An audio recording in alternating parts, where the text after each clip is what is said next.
Sice, man.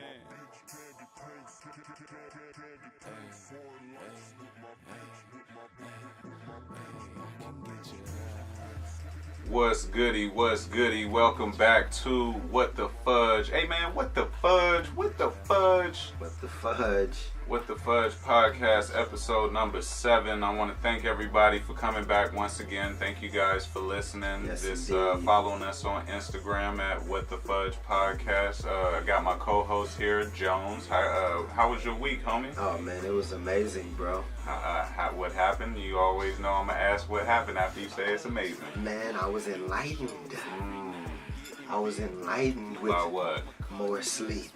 There's always a boost. I would say my week was pretty cool. Went by kind of fast. Okay. Anything interesting? I think it was just a lot of interesting stuff as far as news, not as far as me. I've been getting back in the gym, so I think that's pretty cool. That's very interesting. We love to do that as much as we can, but y'all in the gym. We hope y'all staying healthy. We hope you guys continue to keep coming back and listening to this wonderful podcast. Yes, indeed. It's been a great week. I want to thank the homie Obama for that intro that he just did for us. Make sure you look out for that Obama mixtape coming. I think he should go with Young Barack. I think that's a hotter rap name. I'm going to go ahead and throw that suggestion to him. Young Barack. We're going to go ahead and get into it. You guys know how the show goes.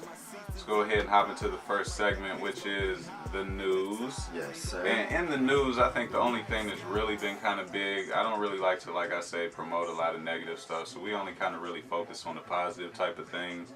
The main thing I think, as far as everybody has been talking about, is the Black Panther movie. Everybody, if you ain't been living under a rock or something, everybody's talking about the Black Panther. They're talking about the box office sales. They're talking about how great the movie was. Man, I'm gonna go see it. I haven't saw it yet. I haven't seen it either. I'm going to see it tomorrow. It was. I don't really like dealing with them big, gigantic crowds like it was out there. Them crowds, it was people like waiting in line. I seen a couple clips of people almost getting in a fight in the movie theater. It was a little wild, man. So I'm going to check it out tomorrow. That's not going to stop us from still checking on the report. So far, I checked on Deadline.com as of Friday, and they were saying that the Black Panther movie had already passed $520 million worldwide. Yes, and a lot of big movies. Yeah, a lot of also big movies. They said that they were shooting on $170 million this second weekend coming out. Yes. It's no surprise. Let's see what else they said. It said it rang up $27.6 million around the world yesterday. That was Thursday. So you know that 500 going. Bro, it's just going to get better. It's going to increase. It's going to get better. They're saying that they're going to possibly be hitting the 1 billion mark. Yeah, easily. I think that they're easily going to hit that mark. They're just saying that they're making a lot of money worldwide with this movie. Tell me this. Do you think that Hollywood is scared now because the demand for the black is here? It's like seeing some numbers like that. You're kind of going to want to see like a black James Bond. Yeah, man. Idris Elba, hint, or me, or you. You know what I'm saying? Hey, we always ready to do them roles. Stay ready. I agree with you, Jones. I like that you bring that up because I also do think that they're going to start making a lot of black versions. They're going to reach out a lot more. They're going to take that chance a lot more in putting black males and black casts in these starring roles, and which they should have been doing from the get-go. Because they've always, it's always been copied, it's always been picked up, our traits and stuff like that. So this is just one more thing that I kind of predicted was going to happen. Well, look, I look at it like this. You could have put us in a long time ago. Right. And we wouldn't have had to have this craze like this. Right. It wouldn't have been seeming like everybody's going bonanza and crazy for it. No matter what you do, when you try to keep somebody down, every knock is a boost. That's what my grandfather said. You know what I mean? And so, when somebody keeps you down, hey, guess what that's going to do? It's going to create more of a demand for that. Right. And I think that, like I said, I think that I agree with you. I think there's going to be more of a demand. It's also going to be an increase in black superhero movies and stuff like that. Black Lightning. It's Blade coming out with another character. They're going to try to definitely up and sorry, make Wesley some more Snipes. money off of this. So yeah, you were talking about that a couple episodes and ago. I'm gonna definitely give you more details on the next podcast. And we appreciate that. So go ahead and give us you guys' feedback on Black Panther. Like I said, don't be giving me no spoiler alerts. I ain't seen it yet. I'm going tomorrow, so hey man, I heard I don't need no spoiler alerts. I've been hearing good stuff. I've been seeing great stuff. And then we'll go ahead and give you our review once we get back. Once on the next episode, on episode number 8, we'll come back and give you our review. By that time, I'm sure we'll both have seen the movie. I'm probably gonna go tomorrow or Monday. Indeed. So let's go ahead and move into the next segment, which is Dropping Game. Drop that game. And with Dropping Game, like I said, this is a continuation of last week's 3-part, which is communication. Yes. And it's talking about this week in this episode number 7. We're talking about communication as far as with family. Okay. And with family, you can definitely want to have communication because you can. You definitely want to continue to have the communication with your family. I think it's important that you guys talk about what's going on in your lives, what's going on with each other, what's going on in your relationships, because a lot of people get cut off when they get in relationships, and I think that they cut off from their family, maybe not purposely, but they might do it unintentionally. So stay close. yeah, stay close as far as with your family. I also believe it's good to, if you have a problem with certain, I know family don't always get along. So if you have a problem with somebody or you beefing with somebody, I think that you should definitely speak that open, get your communication lines open and get that all out in the air. Jones, how do you feel about that? It doesn't make sense to beef with the loved ones around you because there's enough beef in the streets. And this is the way I feel about it. Sice, I think everything you said was precise. Right. And another angle is all you younger people that's gotten older, talk to the younger people in your family. Help them avoid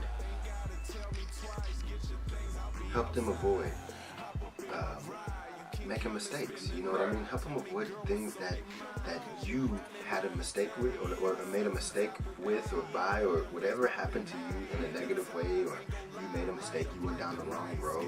Right. Tell them about that road. Tell them about those paths. Let them know.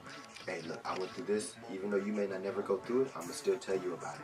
I want you to know so that you don't go down that same road and make that same mistake. And men in the families, you guys are the head of the family, so steer the girls right as well as the boys. Not just the boys, but the girls too.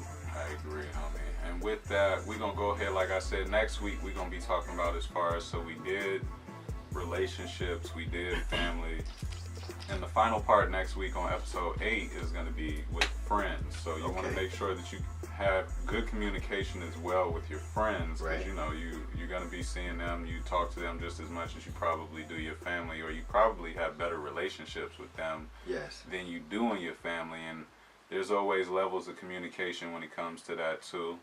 Now, speaking, like we said, we're going to get into this first commercial. Speaking of the whole Black Hollywood and coming out with black superheroes, because you said that, you know I'm Sice, man. I already got up your sleeve, already got an exclusive of some of the new superheroes that, based on our urban styles and stuff like that, like I already said, they're coming out with some new type of superheroes. So let's go into this first commercial and you guys let us know what you think. Okay, let's check it out.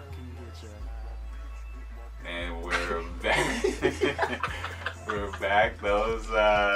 Those characters sound pretty tight. I think this character is Detective Durag. That's one of the homies. I think I would love to hear more about him. Where do you find these people? Look, bro, I know people that know people it's on like the low that know up. People, bro. You know what I'm saying? It's a lot of different connections and all the different levels of knowing people. But yo, let's go into this next segment, which is the best segment, our favorite, which is What the Fudge. What the Fudge? What the Fudge, man. And the main topic this week in What the Fudge has been Wendy Williams saying that, to me, Beyonce needs auto-tune. She was really tripping. She listed off a couple of other people. She said Janet Jackson. She said Fergie. and then she threw Beyonce's name in there. I really, with Wendy almost passing out a couple of times, she looked like one of them Martians from the Mars Attack movie. She looked like the ringleader or something. I already knew something was going on with her, and now her brain is literally deteriorating in front of us on TV. So it's crazy that she even said that. Did you hear about this, Joan?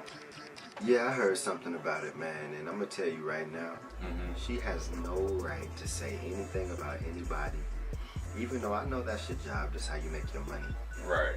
At low key, Wendy Williams, you gotta auto-tune yourself. You know what I mean? So you could be tuned up in the right way, so you don't be passing out and dehydrated and all these ailments popping off. Well, speaking of the passing out and the ailments, you know what I'm saying, on a serious note, yes. She recently came out and said that she had Graves' disease. And, you know, that's a disease where it's in your thyroid and it's an overproduction of hormones. So maybe that's why she's been looking crazy, almost passing out, saying crazy stuff. I'm sure she's going to come back and correct a lot of probably her actions and stuff she said. She's been tripping lately.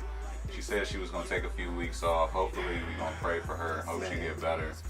I'm sorry, Wendy. I ain't gonna lie. Like, I don't want nothing to happen negative to nobody. And that's for real. We ain't wishing nothing bad on nobody, bro. The word is powerful, and when you speak something, it will be. And when you're a big resistance on a lot of people, right? You're gonna get that same type of resistance coming back at you. So you gotta be ready. You gotta brace yourself. You gotta be able to take what you dish out out. of your mouth. Take what you dish out. So. Also, another thing that's kind of unplanned, I recently just watched The Breakfast Club with Charlamagne and Monique. Shout I out to don't know the if you've Breakfast seen Club. that. Big shout out to them. And it was just hilarious. We already spoke on the whole Monique and the boycott Netflix. I just wanted to say I think you guys should definitely check that out and let us know what you guys think about that particular interview. It's on YouTube. You can check it out. It's a great interview, like I said. They think she really tried to bash Charlamagne. She was calling him by his government name. And then she also well, you know, a lot of people don't have a lot of good She paid somebody on the low to get his government name. Was calling him out by his government. A lot of people don't got respect for Charlamagne, bro. A lot of people don't. I think when he's honest, I appreciate when he's honest and he gives a non-biased opinion. But it's how you do it.